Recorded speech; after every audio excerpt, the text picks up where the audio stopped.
Warning: this program may contain visuals that might offend sensitive viewers. Parental guidance is advised.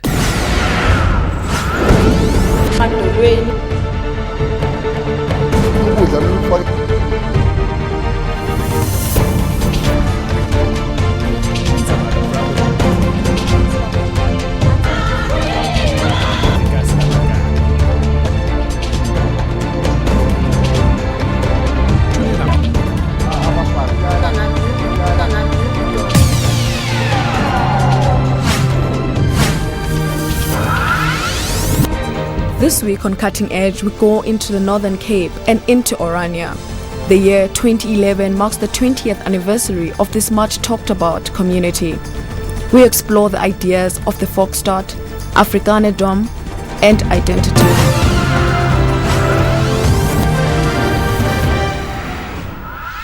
Welcome to Orania, what seems to be the resurrection of the homeland concept of the old South Africa. Remnants, yes, of the old guard, are seen around the town. Have Afrikaners lost power? Do they just fear the new order? It might be viewed that we are pursuing a discredited way of thinking about people and about identity, but actually it's not the case.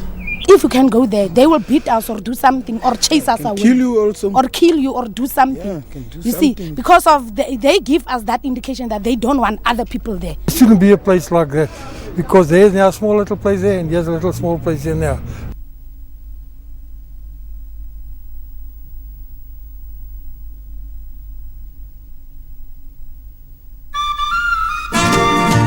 Apartheid is the Afrikaans word loosely meaning separation. It represented a racial and social policy introduced by the National Party government of South Africa in 1948. People of Mzansi were classified in racial groups, residential areas were segregated, and sometimes by means of forced removals. The year 1994 ushered in a new Mzansi, one where everyone was free, where all people were to live under the symbolic Rainbow Nation.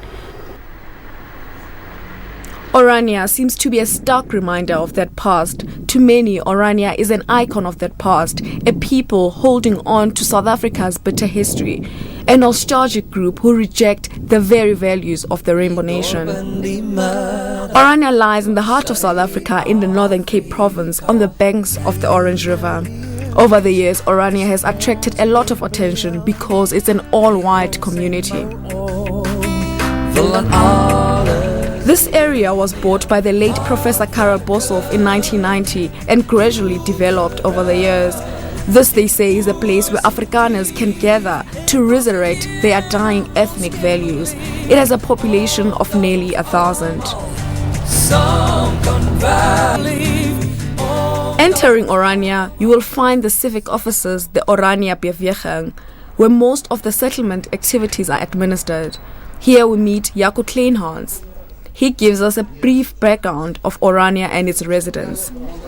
Orania was established in 1991, and then with all the political changes in the country, people thought that the establishment of Orania was a reaction to a new dispensation, a new democracy in South Africa, and that the establishment of Orania was just an effort by Afrikaners to keep apartheid alive, and that perception existed amongst people. I think since our establishment we started to change that and to really say to people that what we're doing here is not to keep anything of pre-1994 alive. We're not using the same symbols, we're not doing the same things. We're not a community based on superiority or looking down on people. One of the key things that we believe in Orania is the equality of all people. We strongly believe that Afrikaners are just in the same position as any other cultural group in South Africa and must be in the same position and must be viewed in the same way. Special privileges is something of the past. We've put that strongly behind us and say that we must build a better South Africa with stronger communities. Jaco and his young family moved to Orania from Pretoria a year ago. He describes this as coming home. This is a haven for them. It is peaceful, with virtually no crime. Like Jaco, Afrikaner families have come from all corners, attracted by the ideals of Orania. But can anyone live here? People who move to Orania are people who want to sustain Afrikaner culture, tradition. So Afrikaner culture is very important to them. And I think that must be the basis of our focus.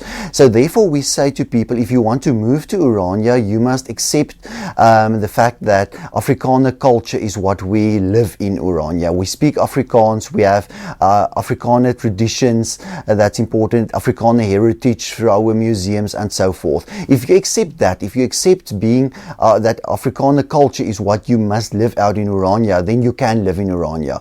So people who are currently living in Orania is mostly people who feel very strong about their heritage. They feel strong about sustaining Afrikaner culture, making sure that there will be an Afrikaner culture in the future. And that can be a very diverse group of people. It's younger people, older people. We've got people with very specific ideas of how to sustain Afrikaner culture who move to Orania. So you will also have on the political spectrum different people in Orania who believe that there's different ways and methods to do that. But in the end of the day, that's the thing that binds us together, is our culture, our shared culture, and that's also the only thing that you must accept if you want to move to Orania. That's the one requirement that we have of people, that they must accept that before they can move to Orania. But finding a place to stay anywhere in South Africa, you need cash for rent or bond. But in Orania, things don't work like that. There's a procedure you must follow. If you want to live in Orania, you must apply to come and live in Orania. And the application process is a process of, in the first place, making people understand what Orania is really about. We don't want people to come and live here when they have wrong perceptions about what life in Orania is really about. The focus in Orania, like I've said, is on Afrikaner culture. It is on sustainability, which is very important.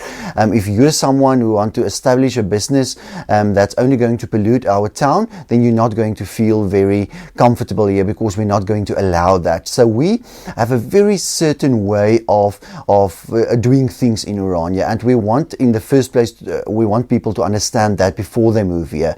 So people come here, they will have an application process and a short interview with people from the town, anyone from the town that's selected to a committee that will interview them, discuss these things with them, and when people accept that, then they will be approved, and then they can move to Orania and come and live here. Everybody here is white. Like Jaco explained, it is very systematic. However, the most striking aspect about this place is that all labor, which is mostly manual, is done by white people. This is clearly unusual in a country where most of these jobs are carried out by a black workforce, where millions of homes are taken care of by a black domestic worker. Here, she is white. The idea of the old apartheid days, the aspect of using in your economic, be totally dependent in your economic development on other people and think you're going to survive. That is impossible. We can't, and we're not doing that. We have nobody. We do our work ourselves in order to get around that accusation of apartheid. We accept that we are different from other communities. We accept that, but we are not misusing them. We are not aggressive towards them, or we try to understand them. And we've also said to our various communities around us that we will help you. We can give advice because we've got experience. If you're willing to accept our advice, we can assist you. An ordinary day in Orania sees most people working in small and medium-scale businesses. Curious onlookers have contributed to a budding tourism industry. However, farming is the backbone of the community. Almonds, olives, peaches are doing well. A project of pecan-nut plantation has seen over 20,000 pecan-nut trees growing. The nuts are sold around South Africa and some are exported.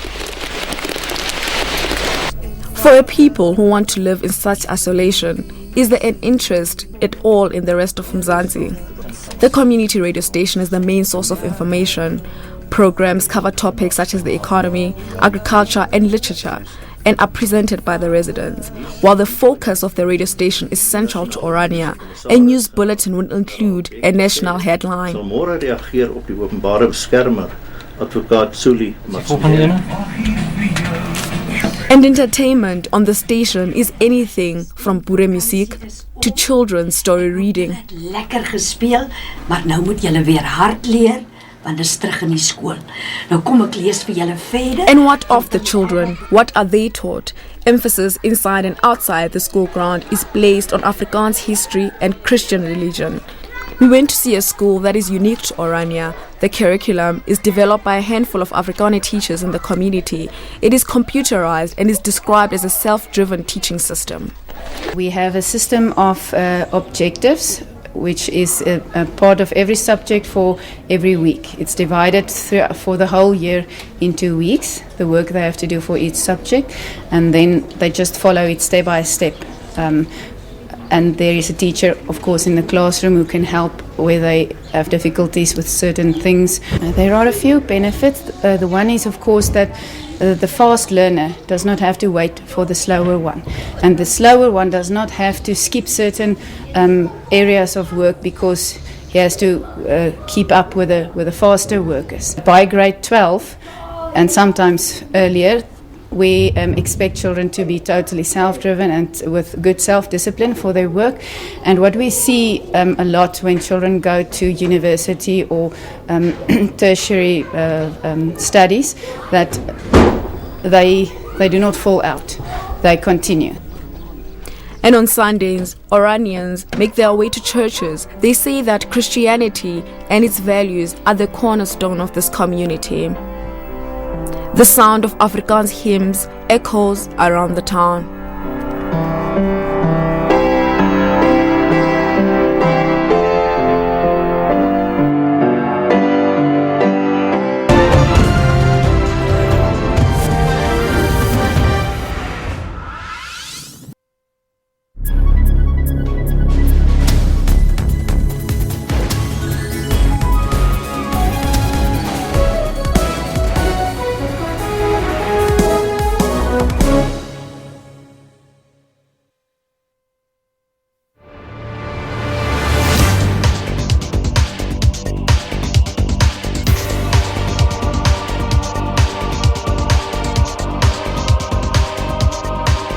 The fossil hominid sites at Sterkfontein Caves, known as Cradle of Humankind, were declared a World Heritage Site on the 2nd of December 1999.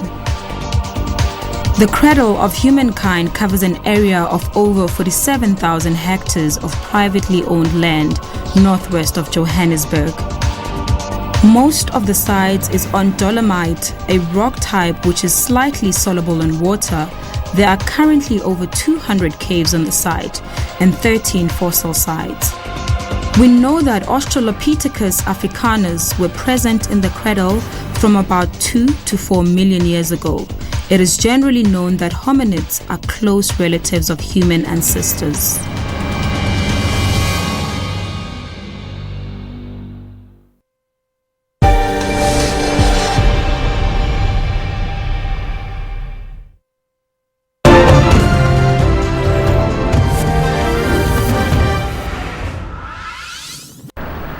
Kilometers from Orania is Hopetown. The municipal seat is here. Orania is officially run under the ANC-led Thembelihle local municipality. Orania, however, says that they're completely independent from government. We meet the mayor of Thembelihle, Mr. Jonas, who painted us a picture of municipal politics. Thembelihle exists out of 3 towns, which is Hopetown, which is the seat of Thembelihle, Stellenbosch, and then Orania. I would like to put Orania between brackets. Before the amalgamation of the municipalities, Stellenbosch was on its own and Hopetown on its own as municipalities. And then it was being demarcated according to the Municipal Demarcation Act. And then Orania became part and parcel of Thembelihle, of Stellenbosch and Hopetown. But before we could have been merged as the 3 towns and formed Thembelihle municipality, Orania belonged to the Department of Water Affairs. And on Orania itself, it was plus minus 300 to 400 households who stayed there. And then Department of Water Affairs decided then to sold the place, tendered and eventually the late Professor Karel Boshoff bought Orania. If we say that Thembelihle exists out of Orania, Stellenbosch and Hopetown, then I would like this council especially to engage with provincial and national government to quickly resolve the issue of Orania. We cannot have a situation where within our municipality we are having this between brackets Afrikaner kingdom in Thembelihle. We do have something like that. They must either be part of Thembelihle or not be part of Thembelihle. This municipality says it offers Orania services that include policing, a public hospital, social grants, and even plans for housing. Outside the mayor's office, the sentiments on the streets of Hopetown are very bleak. It's quite a racist town because mostly the people that work on Orania are the farm workers, even the garages, they are all white. And so people of Joburg or Cape Town come to Orania think that it's a good life that you will get there, but it's not so good. But mostly they tell us at the garage that people are not friendly, they are getting lower wages. So it's a few rich people that own the town. They are using their own currency even, the aura. Yeah. So it's not so nice as people think that it is. But if you had the choice, would you work there? No, definitely not. Why not? I heard that a school teacher of Orania, she got 850 a month. And even the field workers, they told me that they're getting about 600 rand a month, 800 rand a month. And they do not have any other choice as to work on Orania because they're not from Hopetown. It shouldn't be a place like that because there's now a small little place there and there's a little small place here now. There shouldn't be a place like that. Okay, why do you say that? Why shouldn't there be? There's a few people staying there and there's a few people staying here. When you've got a lot of people together, it's much better. On the outskirts of Hopetown is Stellenbosch Township. Here, there are people who had previously lived in Orania in the late 80s. They were working in the then Department of Water Affairs. They speak of a life that is very different from now. Sisebenza pha kula minyaka thina esisebenza pha iOrania zeyindawo imandi yesiphila yesisebenza pha sisonke sathi sisasebenza mos ngelo xesha pha kwafika mos ukuthi ngoku iOrania iyavala ngoku iOrania ithathwa kuzawufika abantu abazoyithatha pha iOrania ngoku kwafuneka ngoku ngokela xesha thina ka siphuma pha abelungu mos ngoku athatha abelungu ukuthi ngoku abafuna nix abantu abamnyama phaya sabe thina ngoku eOrania ngoku siyekila sikwazi sesigqitha nje ngoku ngendlela ndasebenza ema-kitchen kwi-quarters abelungu bakhona sasifumana i-15 rand ngenyanga sithi nitshe loo mali imali yethu isuka ku-15 kuhla uya ku-10 rand ngenyanga abayeni bethu besebenza kukanali imyena wayengasebenzi bukanali wayengukuka uthe 1990 sengosechithakala ijiji azange sixolwa kahle masiphumele saphuma kakubi anditsho ababuninshi babantu babheka ema-quarantine abayandazi bayaphi kwezidolo ngokuya kodwa baninshi abantu bafumana imali ngokhutshwa kodwa thina zomali thina sazilindele kudala sizibhalisile usithwasa sazinikwa asikaziniki nangoku sisazilindele. The young people in this township don't spare Orania either. Yabona mnane esiyouth yalapha eHopetown. Into yami yokuqala yabona mna ndizalelwe pha eOrania ngabazali bami yabona. So ndapho saphuma pha ndisemncinci. Yabona and it's so sad today ukuthi thina singayi pha ngoba even just to know your background siyayigqitha net iOrania siyibona njengogqitha kodwa mna ndazizalela pha nathi sifuna uyazi ukuthi nyani kuqhubeka ntoni pha eOrania.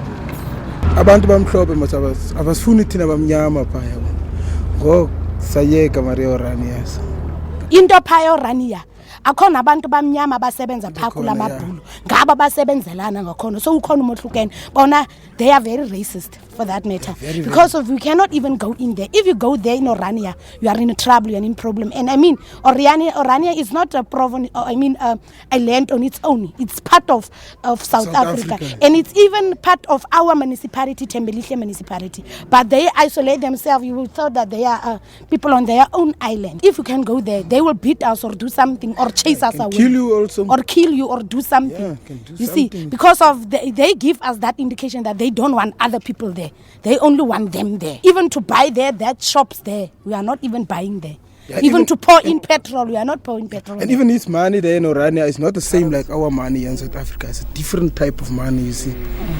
We have heard from their neighbors, and going back into Orania, we have to look at the question that was on everyone's lips: Orania's currency. Outsiders view this as a further sign of isolation.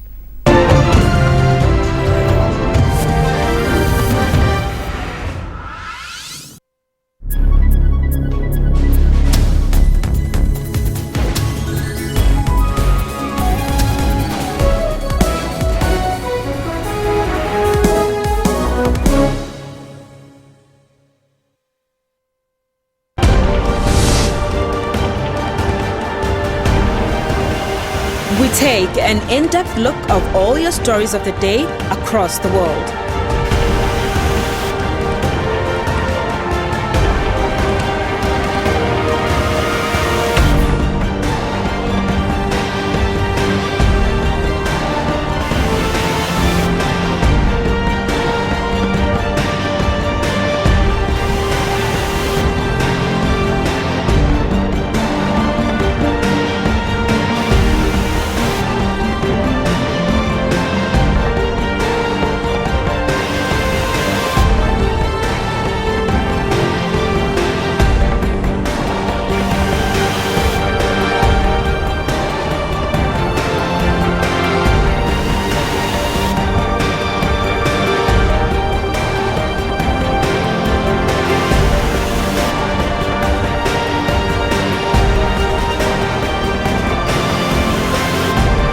Stay tuned to Primetime News every day from 18 hours.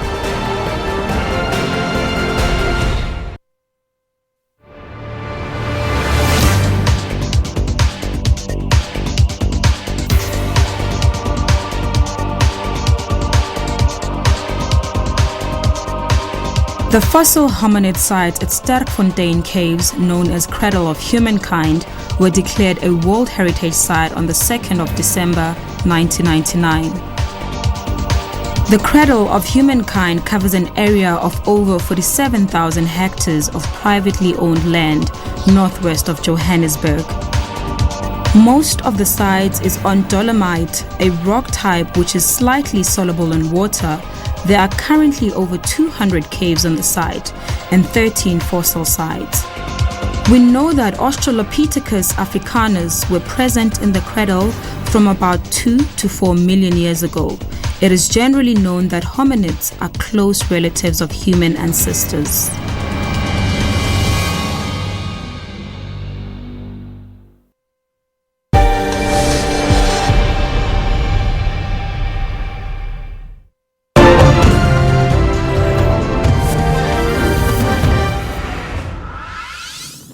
The currency in Orania is known as the Ora. It works like a chip in a casino or a voucher. Therefore, it's one-on-one with the rand. Is this legal? Well, the Reserve Bank says that the voucher currency must not resemble the South African banknote in whole or in part. For example, it shouldn't be the same color or font as any of our notes. This is regulated by the Reserve Bank Act of 1989. The only black people we saw in Orania were there to use the shops, especially on the main road. Uyathetha nabo? Ya ndiyathetha nabo ndiyazithethela nje nabo. Kodwa ke mos umntu waseSouth Africa mos ngoku sesifarwa siyinto enye mos aza amasiko akho mos nathi andiba nabo mos kwenye indawo badibene mos nathi kodwa umntu nomuntu wenza amasiko wakhe qona. Yeah. Ayikunqandi mos into xa udibene nomnye umuntu ungayenza amasiko akho. The perception of Orania outside this community is generally negative. It is worthwhile to explore questions of race and ethnicity. We spoke to a social researcher in Orania who had an interesting take. The ethnic development model isn't actually such a discredited idea. there are many global examples of that, but the most recent would be the Southern Sudan example, where some people say, but we as Southern Sudanese with a specific ethnic makeup would rather go on our own and lift ourselves up than being part of a bigger country with maybe more opportunities, maybe more capacity, but without this social coherence. We spoke to Karel Boshoff IV, who is the son of the founder and current leader of Orania. We wondered if Afrikaners were not trusting of a black-led government. That fear is when you go into it individually and you are marginalized systematically, that you lose your culture, that you lose your reference points, that you lose those things that gives meaning to your life. We cannot afford to do that, and that is why the aspiration is to have that security and participate in terms of it. The mayor of Thembelihle hopes for a united future. We'd like them to be part of Thembelihle, because if you go to Orania, you'll see that the projects that they started there, we can learn from each other. I know that they've got those olive projects, the olive trees there. It's a very, with regards to agriculture, you must understand that our main resources are agriculture, and we can learn a lot from the people of Orania. What does the future hold for Orania? We'll look to its elders for answers. If we want to survive, we must do our own work. And obviously, be in the majority in the place where we live. I think that is pure logic. Because, as I told you just now, it is not possible for a minority to govern a majority. 400 years since the first white settler, does this mean that this group of Afrikaners knows now what people have known all along? What I hope, what I see, let's be practical at this moment. It'll grow at its pace, and it will take time.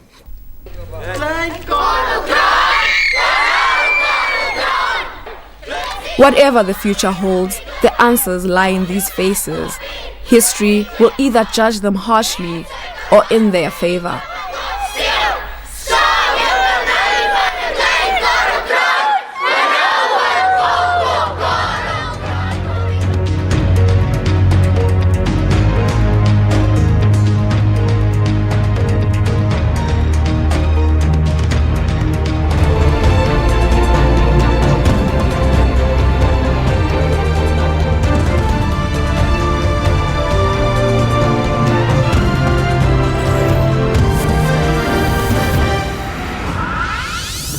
Brought to you by SABC News, Africa's news leader.